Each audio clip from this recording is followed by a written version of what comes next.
Hello, comrades. I recently came across a video that gives some language learning advice that might be helpful for some people, but I think is generally harmful for the language learning community as a whole. Today, we're going to be talking about Tony Marsh and his promise to teach you 3 languages in 10 minutes with what he calls the cup method. So, the cup method revolves on 3 cups, which are functionally just ways of visualizing 3 separate sentences that you can build on top of each other and use to build on top of other groups of cups, other groups of sentences to develop your language abilities.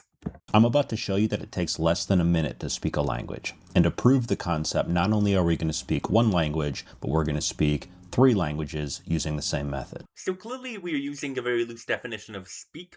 Most people wouldn't say that they can speak a language if they only knew a few sentences. But if we steel man this position, maybe he thinks that, to speak anything in a language is to speak that language. If you can say, Hola, ¿cómo estás? Then you just spoke Spanish. Here's how it works. The first concept to understand is that verbs contain vocabulary. I'll say that one more time. Verbs contain vocabulary. So on the screen here, the verb cup that we have, or the verb container, is estoy aprendiendo, which means I'm learning. It's a little unclear what this means at first, but it seems like he is saying you should learn vocabulary through verbs. He's taking a verb form, estoy aprendiendo, and adding vocab on top of that to the first cup. So the first cup is always going to be this kind of simple sentence with a few words around it. The second row of cups are cup 2. Yes, no question. So we take the same verb cup, but put it in the second person form of a question. ¿Estás aprendiendo? So we take the simple sentence from the first cup and we make it a similar yes or no question. We also change its person. So in the first cup, we're saying I'm doing something, and the second cup, we're asking, are you doing something? So we're going to be using the same verb and the same surrounding vocabulary. And that brings us to row 3. Cup 3 is an open-ended question. Who, what, where, when, why, okay? So why are you learning Spanish is ¿por qué estás aprendiendo español? Then for the third cup, we're taking the same verb and we're adding a question word. So who, what, when, where, why. In this case, we're asking why. Why are you learning Spanish? And so this can create a loop where we can reset the process and create a new simple sentence, a cup 1 sentence, by beginning the sentence with because and answering the third question. Now, the answer to that open-ended question, why do you want to travel to such and such place, sets us up for another round of 1, 2, 3. I want to travel to Mexico because I like Mexican food, for example. So the first cup is going to be a simple sentence. We're going to change this into a yes-no question. The third cup is going to be an open-ended question. The first cup is going to be a simple sentence again. We'll turn that into a yes-no question. And then in the third cup, we'll change it into another open-ended question. You can take our answer, I want to travel to Mexico. And then we make it a yes-no question. Do you want to travel to Mexico? And then we turn it into an open-ended question. Why do you want to travel to Mexico?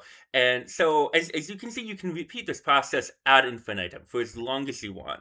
So imagine you collected all of the cup 3s that you had, all of the open-ended questions, and put those in a list, in a notebook. Those are what I call OPI questions. Oral proficiency interview. Basically, you have to be able to answer those questions. Now, you could practice solo. You could just have that list of questions in your notebook and practice answering them. How would you answer them? Well, of course, you would go back to cup 1 and produce your answer by getting the verb cup and the vocab content. You can go as far as drawing these cups in your notebook, and in fact, that's the exact method I use in my video courses, Spanish, Portuguese, and Arabic, 20-day notebook-only video courses. And as you can see, instead of trying to study grammar and memorize vocabulary, what you're doing is just mixing and matching verb and vocabulary to have a conversation. Think about how much conversation we just generated here in a few minutes. And imagine if you kept that up for a few more hours, a few more days. This is the reason why I guarantee that my students will have a 60-minute unscripted conversation in 30 days.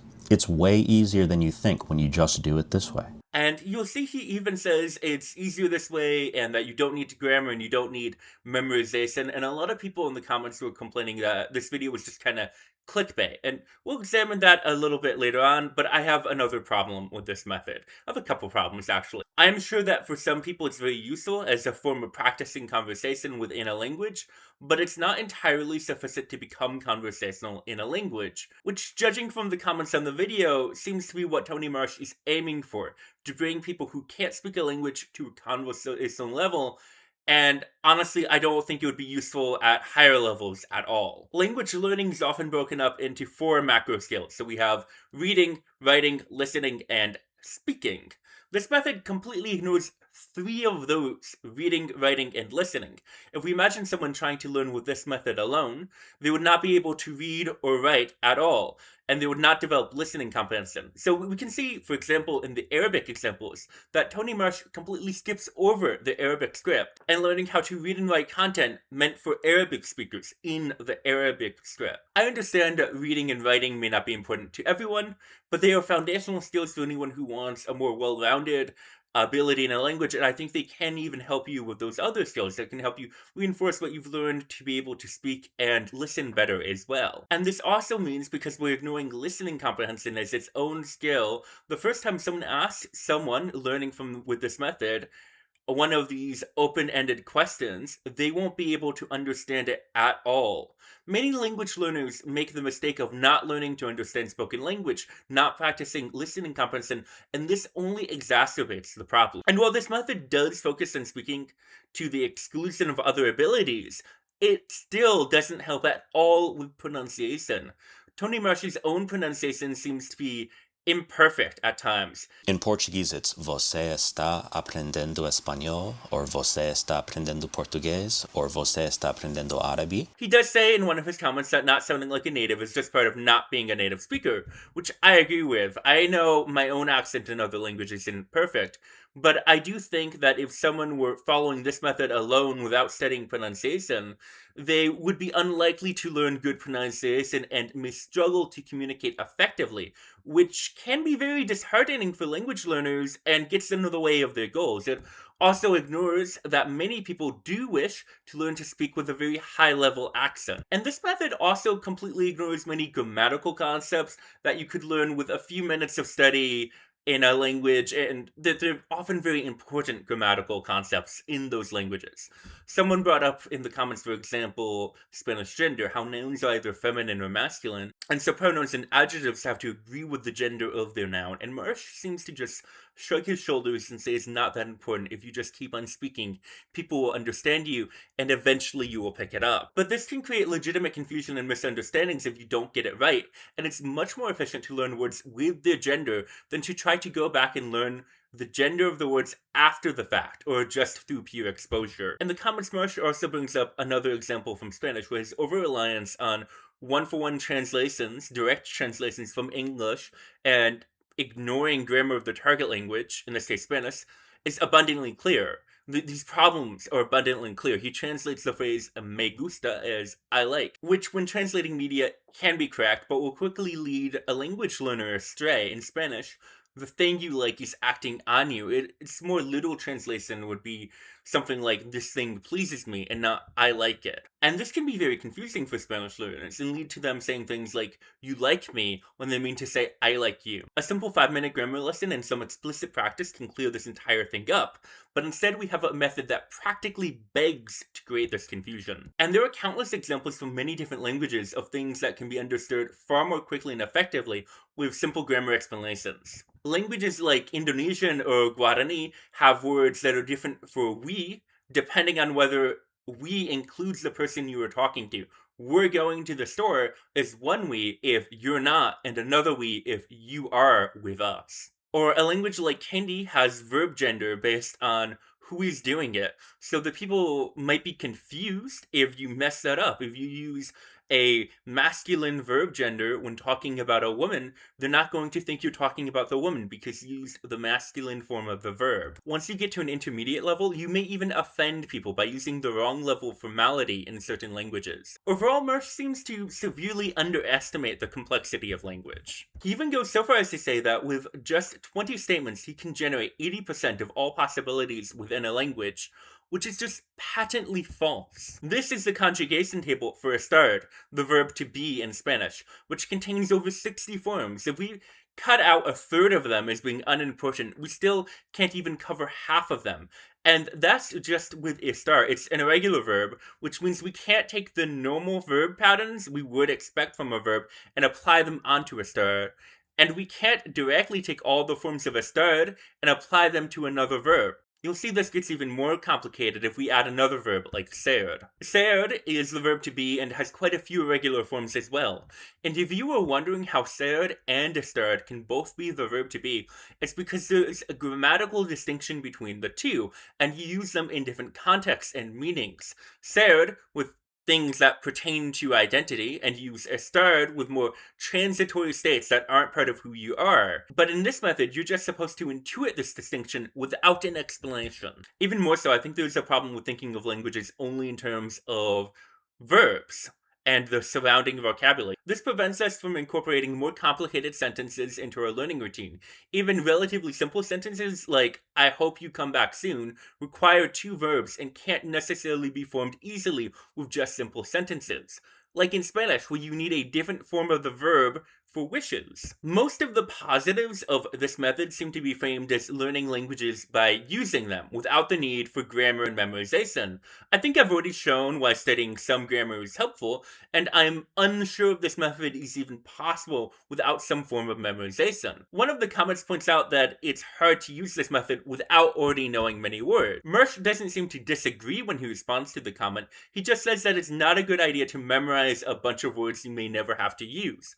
But I don't think anyone disagrees with this. When you get a textbook, take a class, start using Pimsleur or Duolingo, or whatever language learning platform of your choice, you are given the most basic and common vocabulary first. This is to prevent you from having to learn a bunch of vocabulary that's simply not useful and not very common. You will learn the most common words, the words you are most likely to use first. You'll use them and then expand into less common words as you progress in the language. This is how pretty much every language course works. It's also unclear how having the sentence verb-based system frees you from this. You still have to learn the same number of words in the end, not just to say whatever you want, but to be able to understand what the other person is saying to you. And in this system, you just memorize the sentences. Or as he puts it, you learn them by heart. But it's just a different method of practicing parts of a language until they become automated. This is how pretty much every language learning system works. But Marsh claims that we don't learn languages by memorizing because we don't remember conversations word for word, which frankly feels like a bad faith interpretation of other learning methods. Very few people tell you to memorize vocabulary and grammar by memorizing dialogue. Some people might repeat certain grammatical patterns, like verb conjugations, until they can do it from memory, but when people talk about memorizing vocabulary, they mean to expose yourself to it, sometimes with spaced repetition, until it becomes natural, until it becomes automated. And when someone else defends Marsh's methods and says that you memorize sentences with the method, Tony Marsh even agrees. Side note, the original context of this comment was to defend against the idea that this video is clickbait, and that although you can't learn a language fluently in 10 minutes, with this method you can still learn quite a bit in 10 minutes. But this calculation seems wildly optimistic. If you could learn 20 words in 10 minutes without any problems, you could learn 120 words per hour, and after 20 hours of study, you could already be pushing towards the vocabulary of an early intermediate speaker. And that's just not realistic. You're gonna need a lot more time to learn those words properly. You probably could not memorize 5 sentences very well in just 10 minutes. You can try it right now. Learn 5 sentences, wait a couple of days, and see if you still remember those sentences exactly a few days later without practice. There are a few instances where Marsh tries to defend against allegations of clickbaiting. He says the title, I will teach you 3 languages in 10 minutes with one concept, is meant to be understood more like he will teach you a language in the sense that you will learn some of that language, not that he will teach it to you in the sense that you will know the language afterwards. And really, this feels like kind of a bad faith argument from him. I think he knows how the normal person is going to interpret the sentence, I will teach you a language, and he's trying to get another sense out of it and claiming that's the one he is using, even though that's a far less appetizing proposition, Obviously, I would rather be able to know how to speak a language after 10 minutes than know only a few sentences after 10 minutes. And so he claims he's teaching some of three languages with the same concept, and that's what he means by the title. And honestly, it does seem like a willful understanding of how most people would use the words to teach someone a language. Ultimately, I think it is fairly clickbaity, but I think any reasonable person would know they weren't really going to learn how to speak a language completely after watching a 7-minute video. I think the far bigger problem is that this promotes the general idea that there is a simple method to learn a language without memorization, grammar, or studying, without a lot of effort. New language students are always looking for the best way to learn a language, and they are promised easy methods to learn languages fairly quickly. And they are disappointed, and I think often with themselves and with their methods, and they think something's wrong when they can't achieve these unrealistic goals that are being marketed towards them. When someone makes these kinds of outrageous claims, it's because they want to sell you something. Some of them want to sell you an idea, some of them just want to entertain you and sell you that entertainment. But in the language learning space, very often behind these claims, they are trying to sell you a course. And this is the case with Tony Marsh. He's selling a course. And to do this, he's selling you the idea that you can learn a language with simple sentences, without studying, without any more effort than you put into watching his simple video. Finally, as a language enthusiast, there is something I think is missing from his perspective on languages.